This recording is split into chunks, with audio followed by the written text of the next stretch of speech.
Muy buenas tardes a todos ustedes. Gracias, mis hermanos, por dirigirnos de esta manera en la adoración. Gloria al Padre. Esta es una de las maneras en las que adoramos al Señor, y es por medio de el uso de nuestras voces, donde nos concentramos en lo que Dios ha hecho, y el alma completa, la externa, con voces, nuestros cantos. También le alabamos al Señor con lo que Él nos ha dado para administrar, y lo damos y lo devolvemos, cosa que es de Él, pero tomamos una parte y nos la dejamos y otra la damos para que Él siga usando esos fondos, para que más y más personas le puedan conocer. Y ahora vamos a seguir adorándole en el mejor de los días, en donde más podemos celebrar lo más precioso que Él ha hecho, y vamos a hacerlo por medio del estudio de su palabra. Voy a pedirles si pueden abrir sus Biblias en la carta de los Efesios, y allí, por favor, vamos a leer todos juntos el capítulo 2 de la carta a los Efesios, y vamos a leer versículos 18 al 23. ¿Están allí? Muy bien. Y dice la palabra de Dios: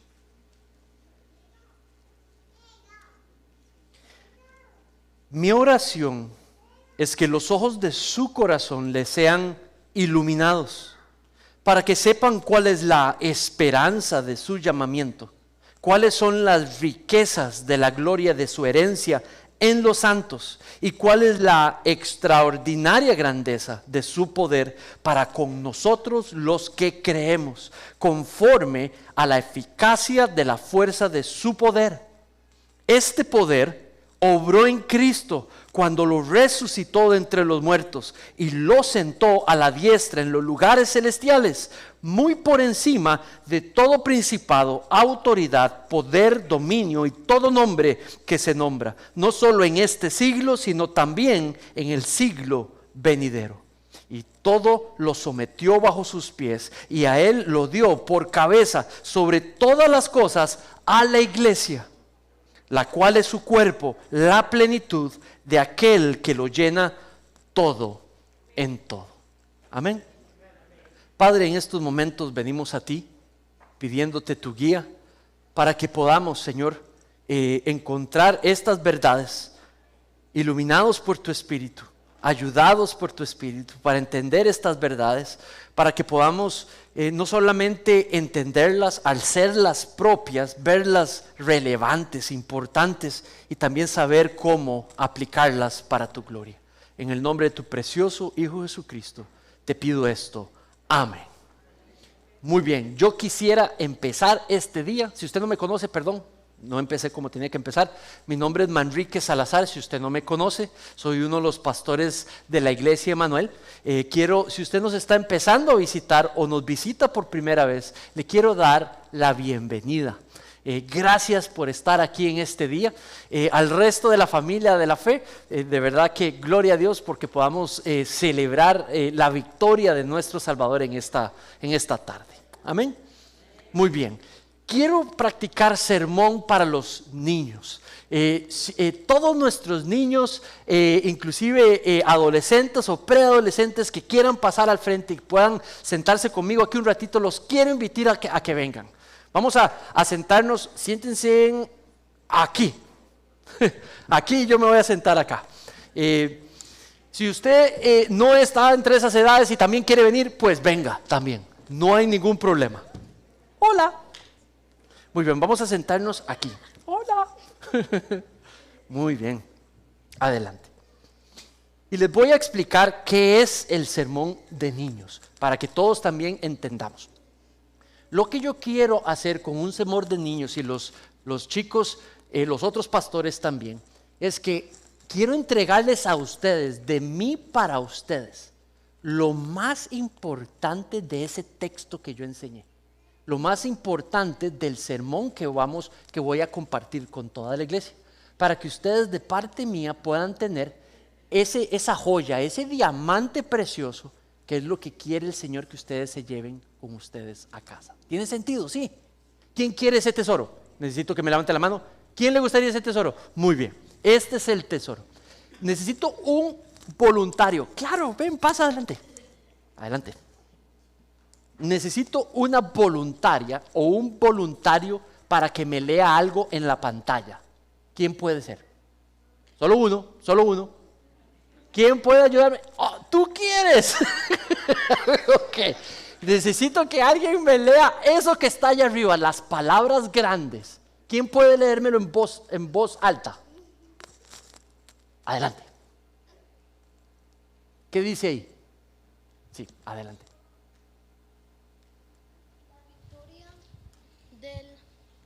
La victoria del Salvador. La victoria del Salvador. ¿Quién estuvo aquí el domingo pasado? ¡Ah! Yo también. Ok. ¿Quién estuvo aquí el viernes pasado? Ok. Entonces, el domingo anterior hablamos de la llegada del Salvador, ¿verdad que sí? ¿Verdad? La llegada del Salvador. Él vino a traer paz entre Dios y nosotros. ¿Qué es lo que robó esa paz? Lo que no puede permitir que tengamos paz con Dios. ¿Qué vimos ese día? ¿Se acuerdan? ¿Qué es lo que nos separa de Dios a los seres humanos? ¿Nuestro qué? Exactamente, nuestro pecado, exactamente. Eso nos separó de Dios. Muy bien. Entonces, Cristo fue enviado, Jesús fue enviado por Dios el Padre para poder traer de nuevo.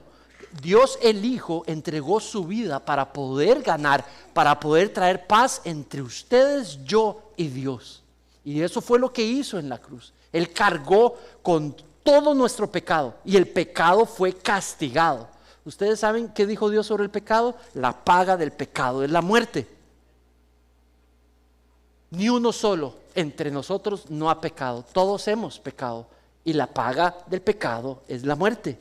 Entonces Cristo, de su propia voluntad, Dios el Hijo, ofreció su vida para que tus pecados y mis pecados fueran pagados y castigados en Él. Y Él murió en la cruz en tu lugar y en mi lugar, para que tú y yo no tengamos que pagar los pecados.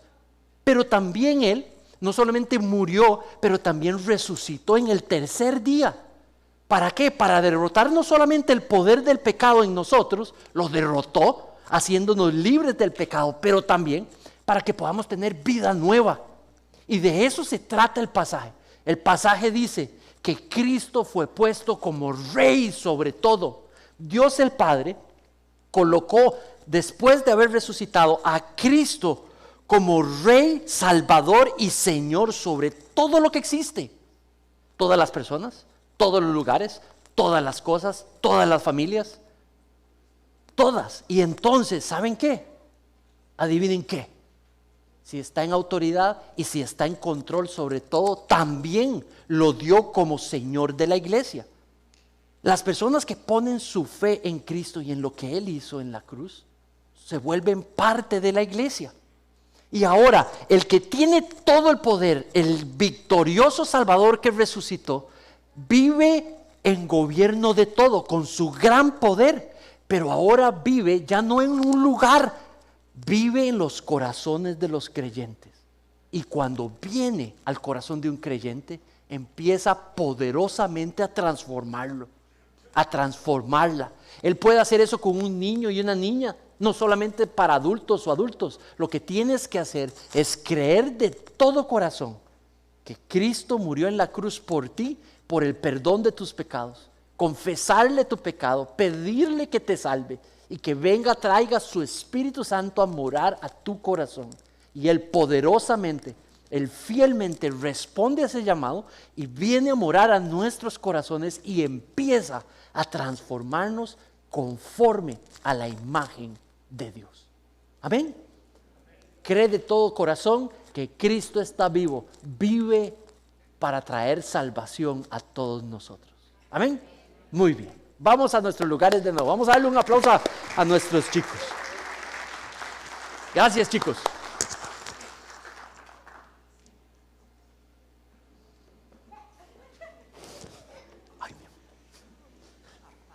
Muy bien.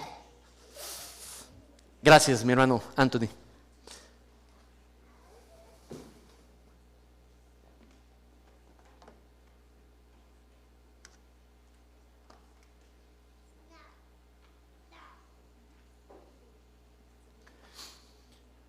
Para mí es una bendición completa poder compartir con ustedes hoy un domingo de resurrección. ¿Qué me hace a mí capacitado para venir y ser yo el pastor que hable un domingo de resurrección? ¿Quién soy yo?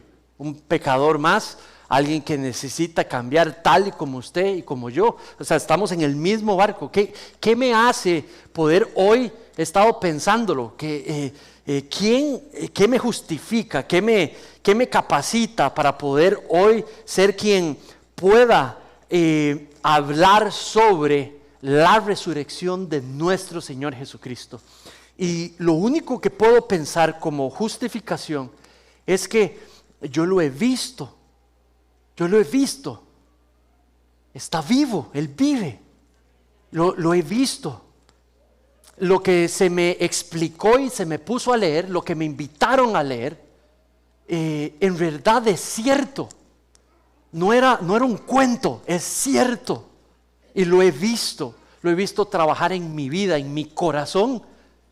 Mi corazón completo, mi personalidad completa se batalla contra Él, pero lo he visto a través de el par de décadas que he vivido creyendo en Él como mi Salvador, y lo he visto transformarme, pero también transformar a las personas, a los creyentes, a los cristianos que han vivido alrededor mío, mis primeros pastores, mis primeros amigos cristianos, y pude ver lo que en verdad estaba vivo, y los tomaba hombres y mujeres y los va transformando, los va volviendo más humildes, va usando todo lo que les pasa y los va volviendo más a su imagen. Cuando vengo aquí a Estados Unidos y vengo a esta iglesia, me vuelvo a topar la misma situación y puedo ver en muchos de ustedes que en verdad está vivo. Yo podría decir 1000 palabras, pero en realidad son las vidas de las personas donde usted se puede enterar y comprobar que en realidad Cristo vive, poderosamente actuando en las vidas de las personas. Amén. ¿En qué consiste esta victoria? ¿Cómo celebrar un domingo de resurrección? Bueno, celebrando la victoria del Salvador. Cuando hablo de celebrar la victoria del Salvador, quiero llevarlos a 4 ideas que voy también a mencionarlas uno por uno. La primera, sí. La victoria consiste en que fue resucitado, fue levantado por Dios el Padre de entre los muertos, pero también fue puesto como rey sobre todas las cosas. Puesto como, lo que quiero decir, puesto como rey es como soberano, dueño y en control sobre todas las cosas. Miren, vamos a leer los versículos 20 y 21. Y voy a llevarlos por todo el pasaje. Déjame llevarte a otras ideas que están en ese pasaje. La victoria también consiste en que le fue dada una autoridad sobre todas las cosas. Ya no fue colocado como dueño y administrador de todo, pero también con autoridad sobre todo. Al mismo tiempo ha sido puesto como autoridad sobre su iglesia, sobre los creyentes de generación en generación, en todo lugar, como autoridad sobre ellos también. Y sabiendo eso, el texto dice que Él trabaja poderosamente en los corazones de los creyentes. El poder superior, completo, que le ha sido dado, con el cual gobierna y controla todo, ese poder, dice, con ese mismo poder, trabaja en las vidas de los cristianos, de los creyentes, de los discípulos de Cristo. No porque se merezcan, no porque sean muy inteligentes, pero porque simple hecho de que Él está presente. Este es Pablo queriendo mostrar estas 4 ideas a una iglesia como la nuestra, a los efesios. Y estos hombres y mujeres efesios están recibiendo las noticias de lo que implica su fe. Él lo que hace, lo da en el contexto de una oración y le pide cosas especiales a Dios para que los efesios puedan entender, puedan conocer la profundidad de la riqueza que gozan en Cristo. Y estas son las 4 ideas que les mencionan. Voy a llevarlos una a una con cada una de ellas. La primera, ¿por qué la victoria del Salvador? Porque fue levantado de entre los muertos y porque fue hecho rey sobre todo. Mira el versículo 20. Dice, versículo 20, ese poder obró en Cristo cuando lo resucitó de entre los muertos. Dios el Padre, con la capacidad de volver algo muerto vivo. Dios el Padre, siendo el dador de vida. Hemos estudiado en Génesis que es el creador de todo, que es el dador de vida de todo. Es el que lo sostiene, es el que multiplica esa vida, es el que provee la vida. Y ese ahora obra con ese mismo poder creador y toma algo muerto y le da vida y lo levanta entre los muertos. Pero también dice que toma a ese que resucitó y lo coloca como rey sobre todo. Dice el versículo, y lo sentó, versículo 20, y lo sentó a su diestra en los lugares celestiales. La diestra como en la posición fuerte de alguien que está en control y gobierno sobre todo. En los lugares celestiales, el espacio donde gobierna Dios. Cristo a su diestra en completa soberanía sobre todo. Quiere decir que el poder de Dios triunfó sobre la muerte. Frente a nuestros ojos. Frente a los ojos de esos primeros testigos. Dios diciéndole al mundo, yo tengo capacidad de derrotar la muerte. Este es mi poder. Y lo mostró en Cristo. Pero también dice y sabemos que no solamente fue el poder de Dios el Padre, pero también el poder del Dios Hijo, quien Él mismo se levantó de entre los muertos. ¿De dónde sacó esto? Juan 10 dice, voy a llevarlos vamos, si usted tiene su Biblia, vaya conmigo a Juan, capítulo 10. Y allí en el versículo 17 dice, 10:17. Vean las palabras de nuestro Señor Jesucristo. Por eso el Padre me ama, porque yo doy mi vida para tomarla luego de nuevo. Eso es primera persona. Él la entrega por ti, Él la entrega para pagar tus pecados, pero también la volvió a tomar para poder proveer vida nueva. Dice, nadie me la quita, sino que yo la doy de mi propia voluntad. Dice, tengo autoridad para darla y tengo autoridad para tomarla de nuevo. Ese es el poder del Padre mostrado levantando al Hijo. Este es el poder de Dios el Hijo, que es el mismo poder que está en Dios el Padre, levantándose y derrotando frente a los ojos de esos primeros testigos, que tiene el poder para derrotar la muerte. También Dios mostró su poder colocándolo como rey sobre todo. Y dice, colocado a mi diestra en los lugares celestiales. Si Él es el rey y está sobre poder sobre todo, quiere decir que Él tiene la libertad de actuar. Tiene la libertad de ¿qué? De hacer lo que traiga gloria a su nombre. Versículo 21. Nos dice en relación a otros cómo está esta autoridad. Dice el versículo 21, muy por encima de todo principado, toda autoridad, todo poder, todo dominio, todo nombre que se nombra, no solo en este siglo, sino en el verdadero, en el venidero. Quiere decir que Dios colocó a Cristo en autoridad sobre tus jefes, el presidente de esta nación, tus familiares, las autoridades, por encima de tú mismo sobre tu vida. Se colocó sobre todo aquello que tiene autoridad, poder de emitir control, Él fue puesto por encima de todo eso. Queriendo decir que todo eso que funciona, hay alguien superior a todos ellos que está en gobierno sobre ellos. ¿Sí tiene sentido eso? Ahora, ¿qué es lo que pasa? Que ese gobierno sobre todas las cosas, Cristo no lo hace visible con todas las personas y en todo tiempo, no lo hace visible. Hay personas en estos momentos pecando contra Dios, quebrando la ley de Dios, y Cristo no necesariamente ejercita inmediatamente su autoridad sobre esa persona. Ahora, lo que sí sabemos es que cuando Él regrese, Él va a volver visible su autoridad y poder sobre todo y sobre todos. Entonces, hoy, ¿sobre quiénes Él ejercita esa autoridad? Sobre su iglesia. Entonces, ahorita voy a volver a esa idea, pero entonces resucitado, hecho rey sobre todas las cosas, dada autoridad sobre todas las cosas que existen. Cuando digo eso, está hablando de ser cabeza, de ser autoridad. Miren el versículo 22. Dice, y todo lo sometió bajo sus pies.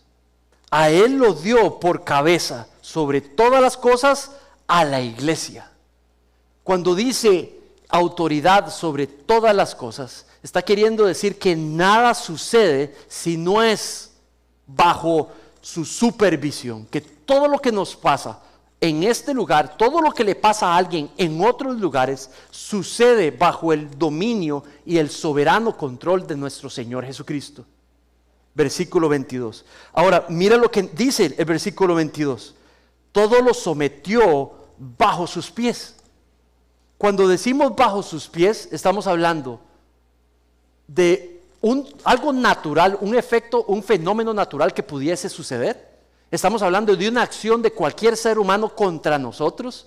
Podría ser una acción tuya o mía que pueda afectar o beneficiar nuestras propias vidas. Dice que en cada una de esas categorías está sometido bajo los pies de nuestro Señor Jesucristo. Ahora, Pablo menciona que hay algo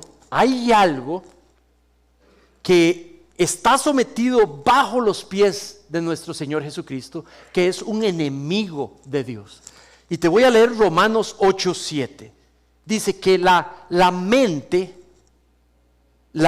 que está enfocada en la carne es enemiga de Dios. Piensen eso.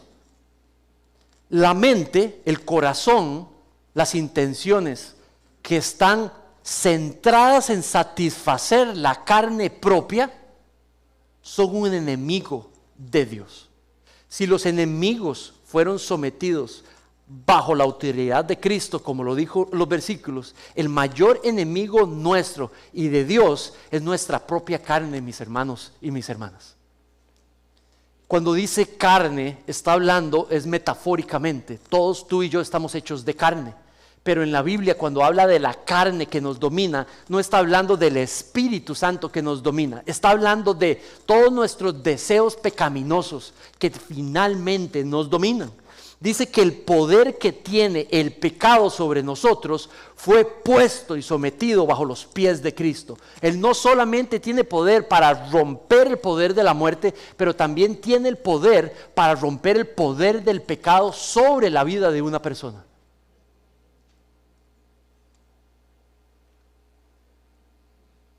El poder que la carne, el poder que nuestra pecaminosidad tiene, ha sido derrotada.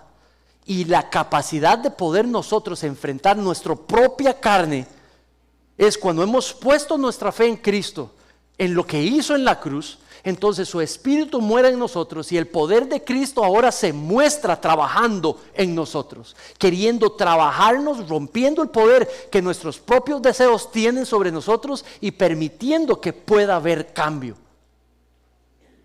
Semana tras semana, después de haber sido puesta la fe, el Señor nos va transformando, usando las verdades en su palabra y nos va volviendo más como Él para su gloria.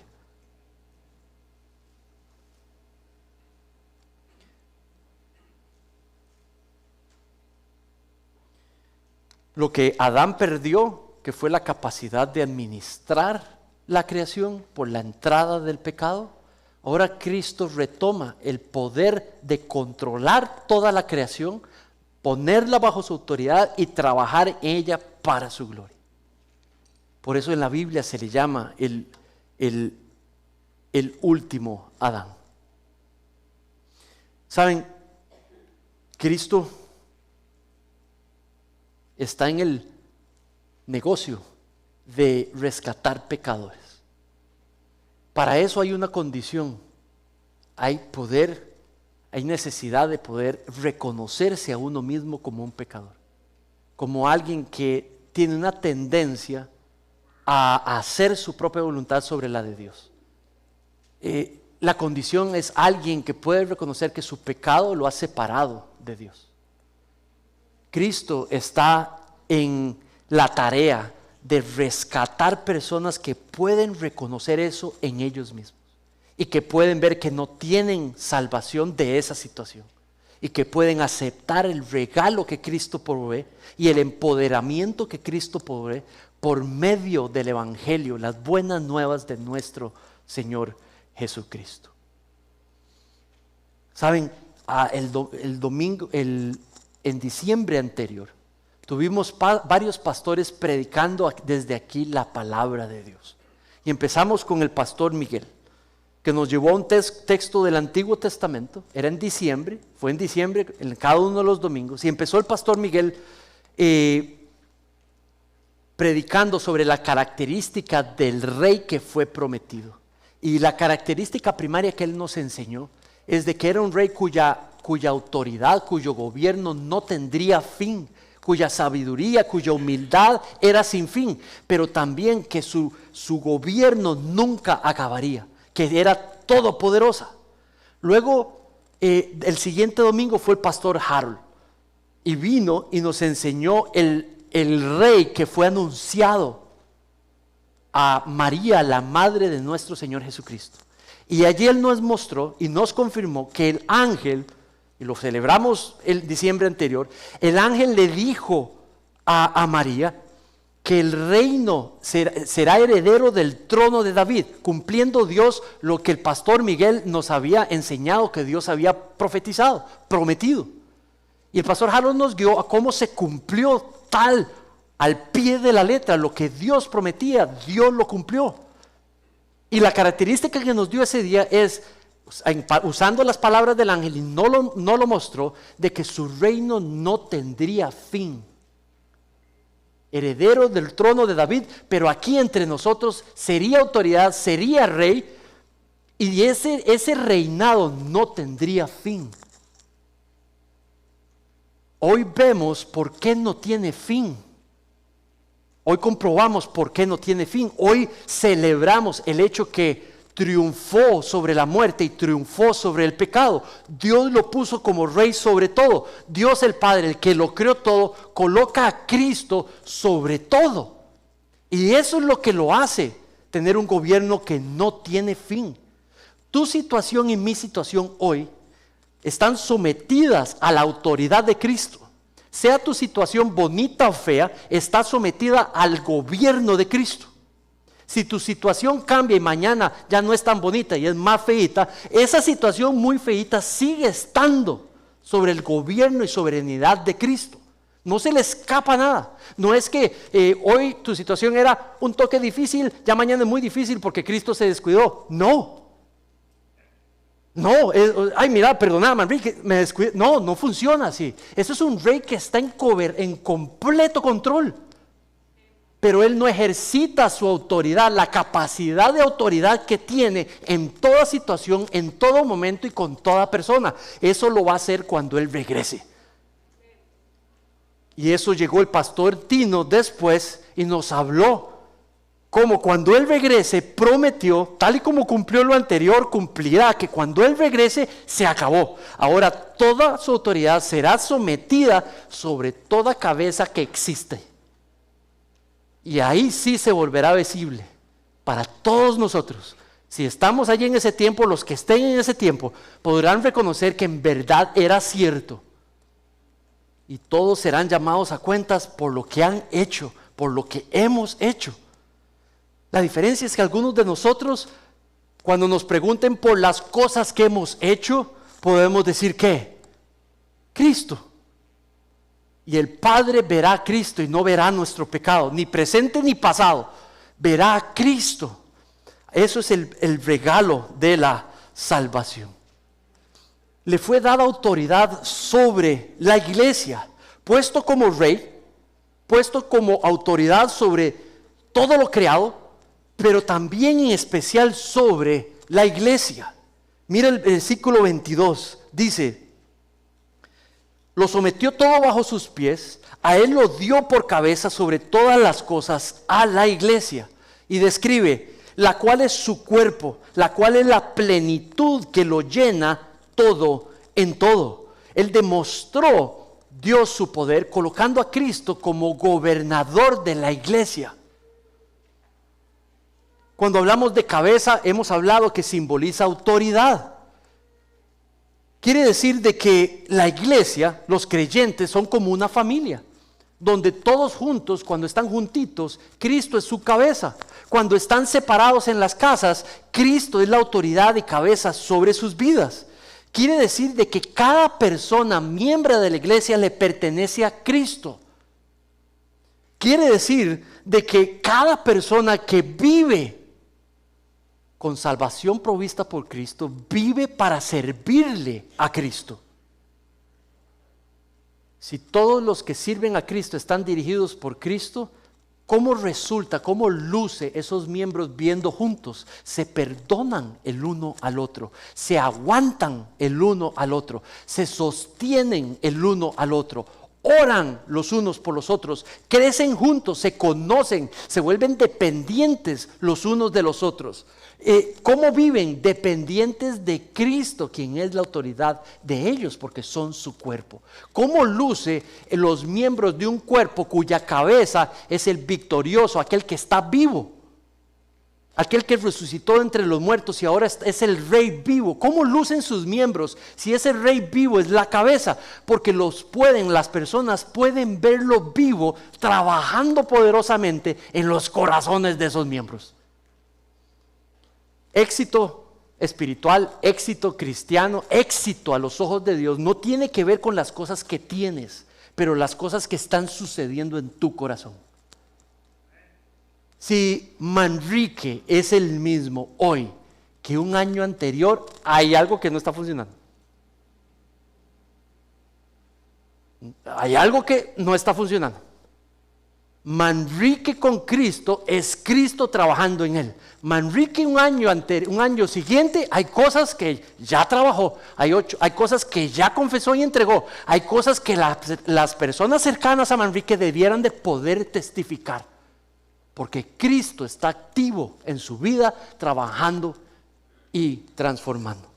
Quiero hablarle a los padres y a las madres aquí presentes. Tu mejor regalo para tus hijos no es la cuenta bancaria, no es la educación, no es regalos materiales. No estoy diciendo que eso no es algo malo y que no debes de hacerlo. Lo que estoy diciendo es que no es lo mejor. El mayor herencia que les puedes entregar es un hombre y una mujer que permite que el Espíritu de Dios trabaje en ella y que ellos pueden testificar cómo está siendo transformada a los ojos de los demás.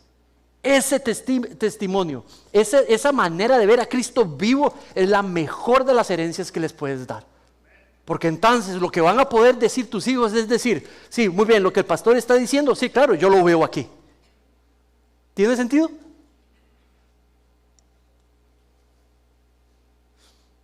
Dice, mira lo que dice.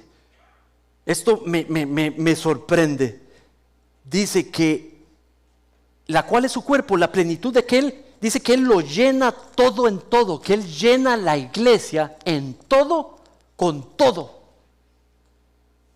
Mis hermanos y mis hermanas, nunca estás solo o sola. Tienes la presencia de aquel que fue puesto en autoridad sobre todo, tienes la presencia de Cristo en tu vida. Eso es expresión muy bella, porque cuando las circunstancias se pongan duras y difíciles, Tú tienes que recordarte lo que sabes, que Cristo está presente en autoridad sobre todo, pero en tu corazón y en tu vida. No hay nada como una situación sin Dios para nosotros los creyentes. Hemos sido hechos uno con Cristo por medio de la fe. Sufrimos, nos alegramos con Cristo presente en esa situación. Amén. Nunca solos, Él siempre presente, Él siempre trabajando en todo momento. Ahora, esto es Pablo a aquellos que habían entendido su situación. Dice, por tanto, mis amados. Entonces voy a tomar ese por tanto. Cristo en autoridad, Cristo en gobierno, en autoridad sobre todo. La cabeza de todo creyente, miembro de la iglesia. Dice Pablo, mis amados hermanos, 1 Corintios 15:58. Estén firmes, constantes, abundando siempre en la obra del Señor, sabiendo que su trabajo en el Señor no es vano. Mientras esperamos su regreso, Pablo nos anima a mantenernos firmes, dejando que sea Él el que es autoridad sobre nuestras vidas, que sea Él el que dirige nuestros pasos y nuestras decisiones, que sea Él el que nos va moldeando y nos va haciendo lucir más como Cristo.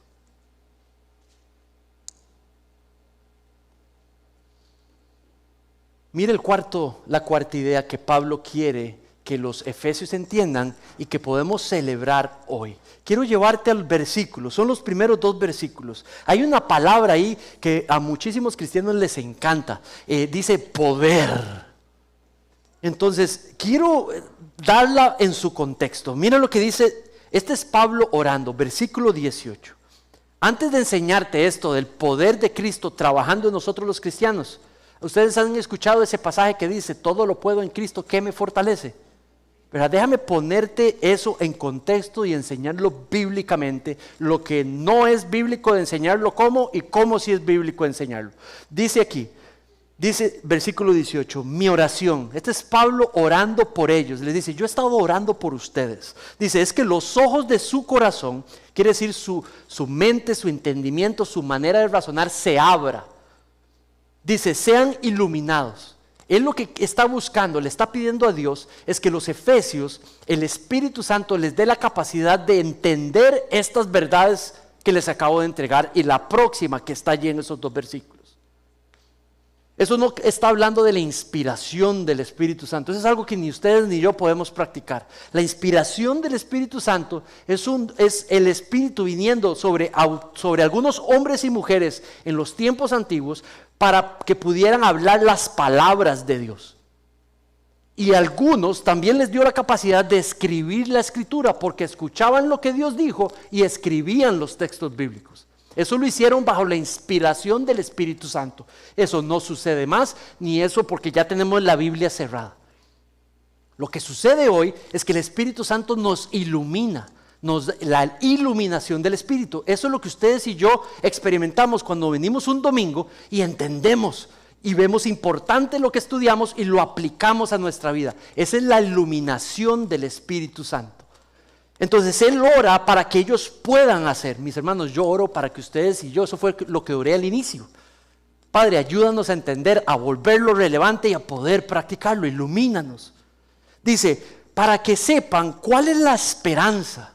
Entonces estas 3 ideas más las cuartas pueden generar una esperanza en ustedes y en mí en esta mañana. Dice Pablo, de su llamamiento, cuáles son las riquezas de la gloria de su herencia. En estas 4 verdades es un regalo de Dios para ti y para mí, para que puedan formar la esperanza en la cual vivimos nuestra vida, en la cual desplegamos nuestras habilidades o nuestros dones o en la manera en la que practicamos nuestros roles en cada una de nuestras áreas de nuestra vida. Dice, ¿y cuál es la extraordinaria grandeza de su poder para con nosotros los que creemos? Conforme a la eficacia de la fuerza de su poder. El poder que estuvo en Cristo para poder ser levantado entre los muertos, ahora siendo puesta por medio del Espíritu de Dios, trabajando para hacer algo en los corazones de los creyentes. ¿Qué es ese algo? Ese algo, estoy convencido, es específicamente la restauración de los creyentes, de los corazones de los creyentes. Este no es el poder que algunos claman, que si algo está sucediendo, yo uso su nombre y le digo resuélvete en el nombre de Cristo. Eso es una teología que se llama la teología de la prosperidad. Eso es clamarse el poder de Dios para resolver las situaciones subjetivamente a la decisión de la persona que lo está practicando. Si lo nombro, si lo llamo, se va a romper. Esa es una creencia de que Dios me ha dado un poder para resolver cualquier situación que esté frente a mí. Y eso es una falsa enseñanza. Eso no es lo que la Biblia enseña. Saben, yo sufro migrañas desde el 7º año. Estas migrañas me pueden postrar a mí en una cama desde, en aquellos tiempos, hasta 3 días. Hoy se reduce a 7 de la mañana a 9 de la noche. Vomitando constantemente, pierdo la vista, se me duerme el cuerpo, no puedo hablar, se me inflama el cerebro. Y me acuerdo en el primer año inclusive no era un creyente. Y fui donde una persona que creía de cierta manera en este poder y clamó al cielo y a la tierra y dijo: te ordeno migraña desaparecer. En el nombre te ordeno desaparecer. Y eso no sucedió. Y no sucedió no porque yo no tuviera fe, de hecho no la tenía, era un no creyente. Hasta más me dice que no sabía ni siquiera de lo que estaba hablando, porque no está el Espíritu Santo para hacer el cambio que pudiese hacerse. Nuestro Señor Jesucristo, mis hermanos, nos enseñó a cómo orar. Le damos gracias al Padre, le confesamos nuestros pecados, le traemos nuestras necesidades, le suplicamos que haga lo que Él necesite hacer. Le podemos pedir en derecho: Padre, sana mi dolencia. Pero justamente después Él nos ordenó, Él nos enseñó a decir: pero que se haga tu voluntad, no la mía.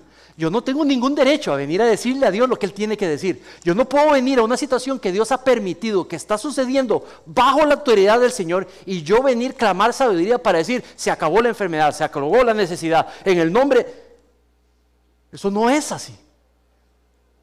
Lo que les puedo decir después de 20 y pico años de sufrir este grado mayor de dolor de cabeza, este vómito constante, esa humillación de estar en esa situación frente a un montón de personas, que el Señor me ha enseñado perseverancia, que me ama, que está conmigo, que me apoya, que me ayuda a atravesar la migraña, que cuando me sucedía hasta antes de un examen final, perdiendo el examen, me sostiene, me repone, me ayuda, me empuja, no me deja caer, y mi fe se ha vuelto robusta porque ha sido pasada por el fuego en eso específicamente.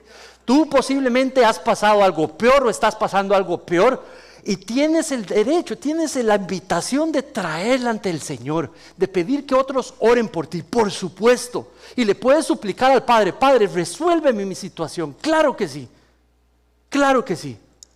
Pero acuérdate, justamente cuando termine le dice: pero Señor, si usted se ve más glorificado dejándome esto, que así sea. Sin órdenes, sin exigencias, al que lo creó todo. Viviendo por fe, no por ver. No porque no tengo sufrimiento, no porque no tengo carencias, por eso creo. Esa es la prosperidad que se vende, no es cierto. El cristiano verdadero y exitoso puede pasar sufrimiento y vivirlo viendo el poder de Dios trabajar en él.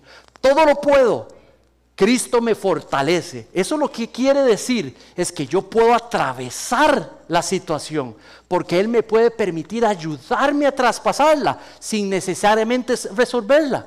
Si Él la quiere resolver, la va a resolver.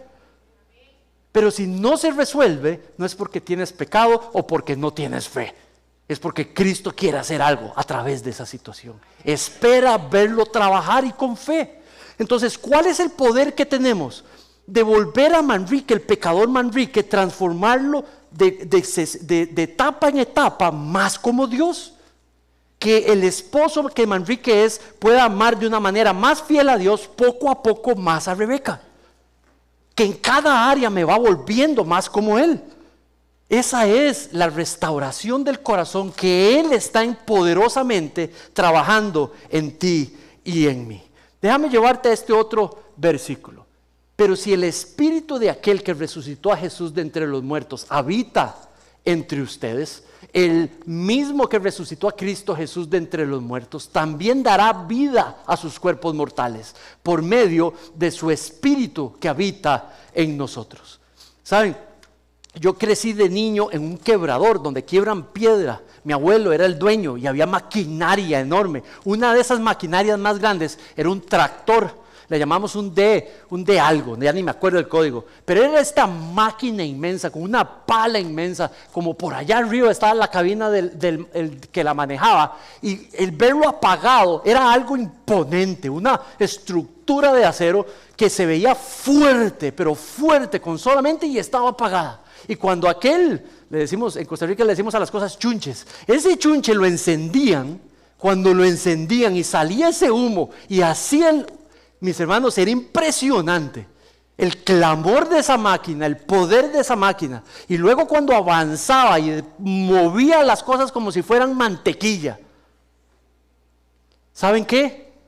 Apagado era fuerte, encendido era más fuerte. Igual es el Señor, presente, encendido, actuando, trabajando en el corazón de las personas. Puede arrancar lo que sea. Necesitas fe, necesitas venir donde Él para dejarte que te cambie y te transforme, para que vivas constantemente para la gloria de Dios. Ahora es poderoso para hacerte vivir de una manera dependiente de Él, ya una manera, no manera independiente de Él, pero dependiendo de Él para establecer lo que es bueno y malo en tu vida y en la de otros a tu alrededor. En esta tarde, si Cristo está resucitado, si Cristo es Señor y Rey sobre todo, si Cristo ha derrotado el pecado, si Cristo ha derrotado la muerte, entonces mi hermano y mi hermana, puedes enfrentar tus situaciones de una manera distinta. Si Cristo tiene la autoridad sobre todo, si Cristo es Rey soberano sobre todo, recuérdalo. Deja que sea Él el fundamento de tu esperanza en esta vida. A todos los creyentes aquí enfrente, sos una vasija, eres el lugar que Dios quiere transformar. Quiere volverlo a su imagen. Permítele, para su gloria, en esta temporada, dejarte conformarte más al corazón de Cristo. Amén. Vamos a orar.